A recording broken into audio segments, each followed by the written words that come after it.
খুশি, খুব খুশি। অভয়ের দুষ্টুমিগুলি তো তোমরা দেখছোই, আর বায়নাগুলো তো জেনেই গেছো। আজ তার বায়না সে বার্গার খাবে, তাও নাকি আবার আমাকেই বানিয়ে দিতে হবে।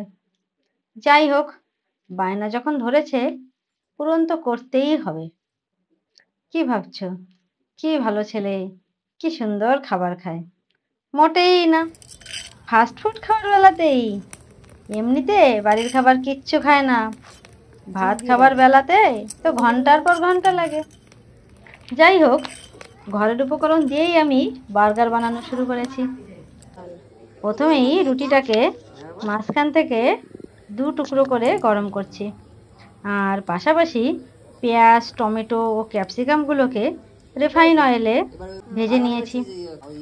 এরপর রুটিটার উপর ফ্রাইড ভেজিটেবলগুলি দিয়ে এক টুকরো চিজ দিয়ে দেব, এবং এরপর শসা ও টমেটো সাজিয়ে বাকি রুটিটাকে হালকা আঁচে রেখে দেব 3-4 মিনিট।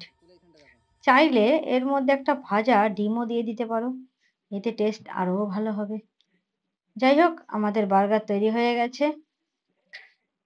চাইলে তোমরা এটাকে বাড়িতে ট্রাই করতে পারো, এটা সত্যিই খুব টেস্টি হয় খেতে।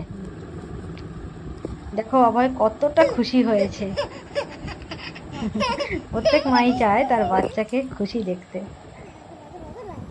ভিডিওটি তোমাদের কেমন লাগলো কমেন্ট করে অবশ্যই জানাবে। ভালো লাগলে লাইক, শেয়ার এবং সাবস্ক্রাইব করতে ভুলবে না। শেষ পর্যন্ত দেখার জন্য অনেক অনেক ধন্যবাদ।